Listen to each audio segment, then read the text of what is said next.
Bismillahirrahmanirrahim. Assalamualaikum warahmatullahi wabarakatuh. Waalaikumsalam warahmatullahi wabarakatuh. Nahmaduhu wa nasallu ala rasul karim amma ba'. Alhamdulillah, hadirin yang mulia. Kita nak kalimat ta'lum. Kalimat ta'lum ini belajar dan mengajar. Ini amalan di Masjid Nabawi. Kenapa kita penting kalimat ta'lum? Karena ini fadilahnya banyak. Ada 4 keutamaan bahwasanya kita ni dicucuri rahmat, ya, diberi sakinah, ya, dikerumuni malaikat, lalu nama kita dan orang tua kita dibangga-banggakan Allah di hadapan majlis malaikat. Masya Allah, ya. Luar biasa itu Pak. Jadi jangan kita kalimat ta'lum, jadi kita istiqamah waktu dan tempat. Ini kita lakukan di rumah kita, ya, dan juga di mahala atau masjid kita yang terdekat. Jadi taklimat ta'lum ni kita pakai panduan dari ulama dunia, Hadradi Maulana Ahmad Kandalawi, pakai kitab Fadlah Amal. Ini salah satu kitab nomor 2 laris daripada Al-Quran. Oleh apa? Oleh ada lebih kurang 250 negara memakai kitab ini untuk panduan taklimat ta'lum. Jadi kita mulai. Kisah-kisah sahabat, keberanian, kepahlawanan, dan ridho mati para sahabat radhiyallahu ajma'in. Kisah ke-11, kisah Perang Mu'tah. Dalam rangka mendakwahkan Islam, baginda Rasulullah SAW mengirim surat kepada raja-raja yang isinya mengajak mereka masuk Islam. Salah satunya ditujukan kepada raja negeri Busra melalui Sayyidina Haris bin Umair Azdi radhiyallahu. Ketika tiba di Mu'tah, Sayyidina Haris radhiyallahu dibunuh oleh Surahbil Ghasani, salah seorang gubernur kaisar. Membunuh utusan adalah hal yang tidak bisa diterima oleh siapapun. Baginda Rasulullah SAW sangat marah atas peristiwa ini. Beliau segera menyiapkan 3.000 orang pasukan dan memilih Sayyidina Zaid bin Harisah radhiyallahu sebagai panglimanya. Kemudian beliau berpesan, jika Zaid sahid, angkatlah Ja'far bin Abi Talib sebagai panglima. Jika ia juga sahid, angkatlah Abdullah bin Rawahah sebagai panglima. Jika ia juga sahid, maka terserah kaum muslimin untuk mengangkat panglimanya. Jika mendengar ucapan ini, seorang Yahudi berkata, ketiga orang yang tunjuk itu pasti akan mati sahid, sebab jika nabi-nabi terdahulu berkata seperti itu, pasti akan terjadi. Baginda Nabi SAW membuat bendera putih dan menyerahkannya kepada Sayyidina Zaid bin Harisah radhiyallahu. Dan beliau bersendiri beserta rombongan sahabat berangkat melepas kepergian mereka. Di batas kota, ketika para pengantar akan kembali, baginda Nabi SAW berdoa untuk para pejuang muslim.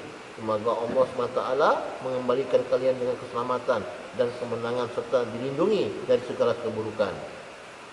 Doa baginda Rasulullah SAW ini dijawab oleh Sayyidina Abdullah bin Rawahah radhiyallahu dengan 3 bait syair yang maksudnya, aku ingin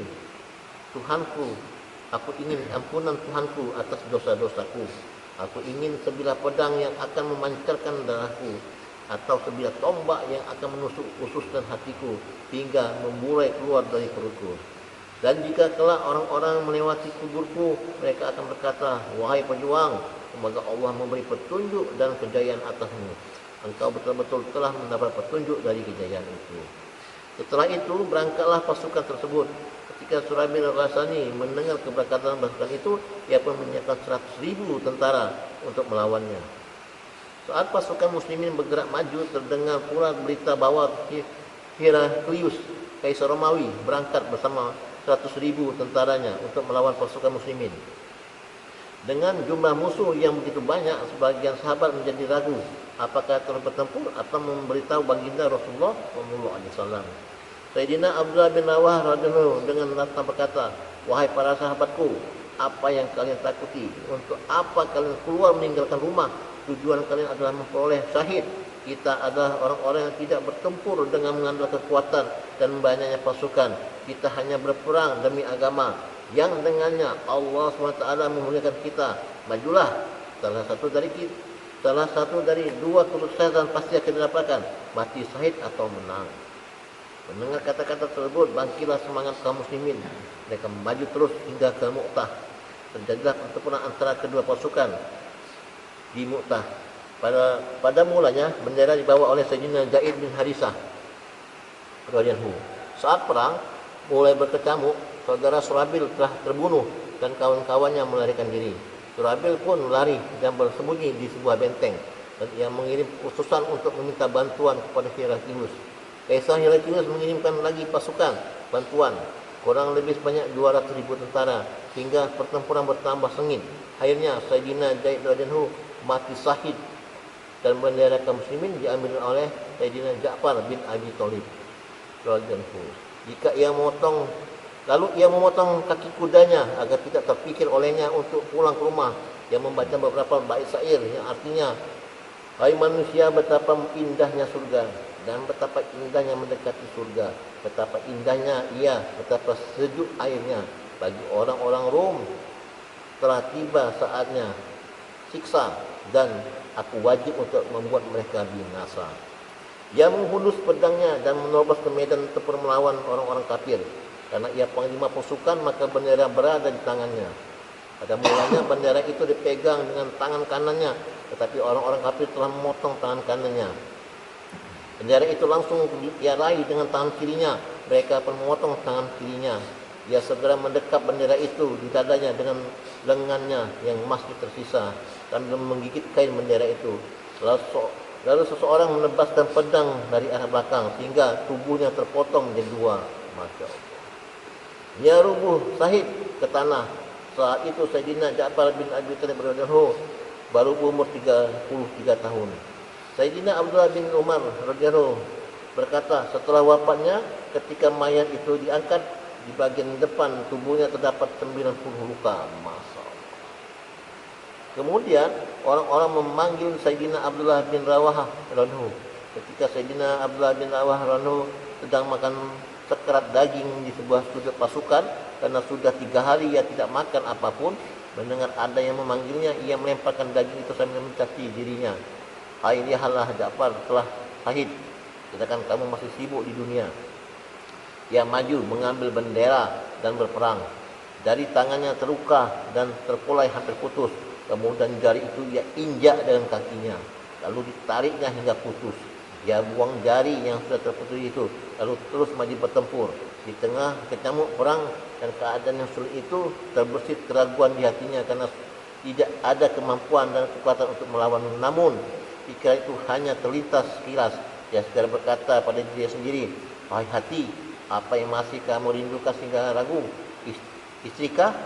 Ia sudah aku talak 3, atau hamba sahaya semuanya telah kumerdekakan, atau kebun itu pun telah kusedekahkan di jalan Allah SWT. Saya membaca syair artinya, aku bersumpah, wahai hati, kamu harus terjun ke medan laga dengan senang atau dengan berat hati. Sekian lama kamu menjalani hidup dengan sentosa. Berpikirlah, hakikatnya kamu berasal dari setetes air mani. Lihatlah, kaum kafir telah menyerang. Apakah kamu tidak mencintai surga? Jika kamu tidak terbunuh sekarang, kelak akhirnya juga kamu akan mati juga. Setelah itu ia turun dari kudanya, kemudian datanglah sepupunya dengan membawa sekerat daging dan berkata, makanlah, ini untuk meluruskan tulang punggungmu, karena sudah berhari-hari kamu tidak makan. Baru saja diambilnya, terdengarlah suara serbuan dari satu arah. Akhirnya ia melemparkan daging itu dan segera mengunus pedangnya, terjun ke kancah pertempuran. Ia terus bertempur hingga mati syahid. Dari kitab Qornis. Faidah, itulah keteladanan seluruh kehidupan para sahabat radhiyallahu anhum. Setiap kisah mereka memberikan pelajaran ketidakcintaan terhadap dunia dan kerinduan terhadap akhirat. Kita tidak perlu meragukan lagi sifat-sifat para sahabat radhiyallahu anhum. Bahkan para tabi'in pun memiliki sifat-sifat tersebut. Sebagai penutup bab ini, saya akan menceritakan sebuah kisah bercorak lain. Kita telah mengetahui bagaimana keberanian mereka dalam melawan musuh. Sekarang, marilah kita perhatikan bagaimana sikap mereka di depan para penguasa. Baginda Nabi SAW bersabda, Abdul jihadi kalimatu haqi inda sultanin dair. Jihad yang paling utama ialah menyampaikan kalimat hak kepada raja yang zalim.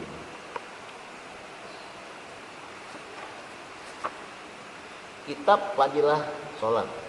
Pentingnya solat. 7 nasihat baginda Rasulullah SAW. Hadis kedua, yang artinya dari Sayyidina Ubadah bin Samit radhiyallahu, dia berkata, kekasihku baginda Rasulullah SAW berwasiat kepadaku dengan 7 hal. 4 diantaranya adalah: 1. Janganlah menyekutukan Allah SWT dengan apapun, walaupun kamu dipotong-potong, dibakar atau disalib.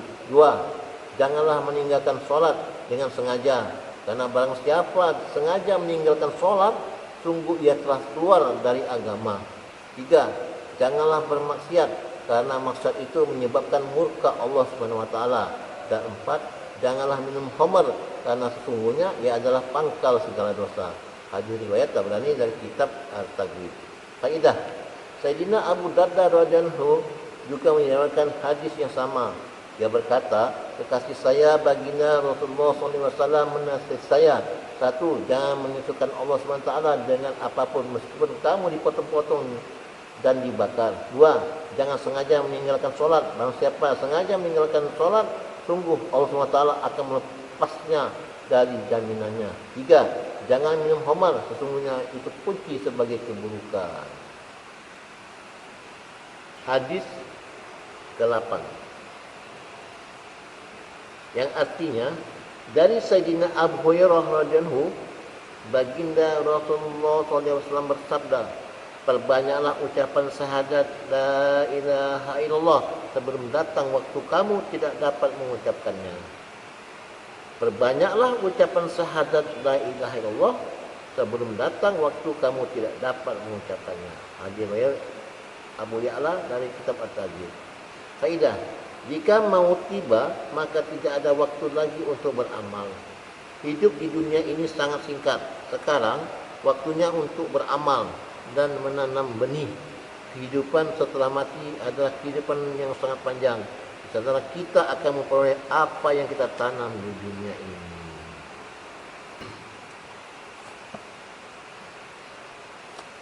Bab ke-6, kitab satu-satunya cara memperoleh kemerdekaan umat. Satu-satunya kitab satu-satunya cara memperbaiki kemerosotan umat. kemerosotan. Kini karena masa penciptaan makhluk telah sempurna, setiap kebaikan serta setiap kejahatan telah dijelaskan tentang gamblang, dan suatu aturan amal yang sempurna telah diberikan. Dengan diutusnya baginda Nabi SAW, maka silsilah kenabian dan kerasulan telah ditutup. Sedangkan usaha yang pada mulanya diberikan kepada para Nabi dan Rasul SAW, ini dibebankan kepada umat baginda Nabi SAW sampai hari kiamat. Ayat Al-Quran, A'udzubillahi minasyaitonir rajim, kuntum khairu ummatin ukhrijat linnasi ta'muruna bil ma'ruf wa tanhauna 'anil munkari wa tu'minuna billah. Artinya, kalian adalah umat yang terbaik yang dilahirkan untuk manusia. Kalian menyuruh kepada yang ma'ruf dan mencegah dari yang munkar, dan kalian beriman kepada Allah. Quran surah Al-Imran ayat 110. Walatakum minkum ummatun yad'una ilal khairi wa ya'muruna bil ma'ruf wa yanhauna 'anil munkar wa ulaika humul muflihun. Dan hendaklah ada di antara kalian segolongan umat yang menyeru kepada kebaikan dan menyuruh kepada yang ma'ruf dan mencegah dari yang mungkar, dan hanya mereka itulah orang-orang yang beruntung. Quran surah Ali Imran ayat 104. Dalam ayat pertama disebutkan dasar kita menjadi umat yang terbaik ialah jika kita menyebarkan kebaikan dan mencegah kemungkaran. Sedangkan ayat berikutnya disertai pengkhususan bahwa hanya mereka yang menunaikan tugas dan tanggung jawab inilah yang akan mendapatkan kebahagiaan dan kesuksesan. Bahwa hanya mereka yang menunaikan tugas dan tanggung jawab inilah yang akan mendapatkan kebahagiaan dan kesuksesan. Bahkan tidak hanya itu, dalam ayat yang lain disebutkan dengan jelas bahwa mereka yang tidak menyeru kepada kebaikan dan tidak mencegah dari kemungkaran pasti mendapatkan laknat Allah SWT. Bahkan tidak hanya itu, dalam ayat yang lain disebutkan dengan jelas bahwa mereka yang tidak menyeru kepada kebaikan dan tidak mencegah dari kemungkaran pasti mendapatkan laknat Allah SWT. Dalam ayat Al-Quran, A'udzu billahi minasyaitonir rajim, "Innal ladzina kafaru min bani Israil ala lisani Dawud wa Isa bin Maryam dzalika bima asaw wa kanu ya'tadun kanu la yatanahawna munkarin fa'alu labisa ma kanu yaf'alun." Telah dilaknat orang-orang kafir Bani Israel dengan lisan Dawud dan Isa putra Maryam. Yang demikian itu disebabkan mereka berhaka dan selalu melampaui batas. Mereka satu sama lain selalu tidak melarang tindakan munkar yang mereka perbuat. Sungguh sangat buruklah apa yang telah mereka perbuat. Surat Al-Maidah ayat 78 dan 79. Ayat terakhir dijelaskan oleh beberapa hadis bagi berikut. Hadis pertama, hadis ke-1 yang artinya di dalam kitab As-Sunan dan kitab Musnad dari hadis Sayyidina Abdullah bin Mas'ud radhiyallahu anhu, baginda Rasulullah SAW bersabda, "Sesungguhnya keadaan umat sebelummu apabila di antara mereka ada yang berbuat salah atau kemaksiatan, datanglah seseorang yang melarangnya dengan keras dan ia berkata, 'Wahai kamu, takutlah kepada Allah.' Pada hari berikutnya, orang yang melarang itu pun bergaul, duduk, makan dan minum bersamanya, seakan-akan ia tidak pernah melihatnya berbuat dosa pada hari sebelumnya. Ketika Allah SWT menyaksikan pergaulan mereka, maka Allah SWT menyatukan hati mereka. Kemudian Allah SWT melaknat mereka dengan lisan nabinya, yaitu Dawud alaihissalam dan Isa bin Maryam alaihissalam. Demikian itu karena mereka tidak menaati Allah SWT dan sudah melampaui batas. Demi zat yang jiwa Muhammad SAW berada dalam kekuasaannya, kalian harus menyuruh kepada kebaikan dan mencegah dari kemungkaran, memegang tangan orang-orang jahil dan memaksanya ke arah kebenaran. Kalau tidak, maka Allah SWT akan menyatukan hatimu dengan hati mereka. Kemudian Allah SWT melaknatmu sebagaimana dia melaknat umat sebelummu. Alhamdulillah, hadirin yang mulia, kita telah saling taklum. Yang membaca baik, yang mendengar baik, yang lebih baik lagi mengamalkan dan menyampaikan. Insyaallah. Kita tutup dengan doa kepada majlis. Subhanallah wa bihamdihi, subhanallah wa bihamdika, asyhadu an la ilaha illa anta, astaghfiruka wa atubu ilaik. Assalamualaikum warahmatullahi wabarakatuh. Waalaikumsalam warahmatullahi wabarakatuh.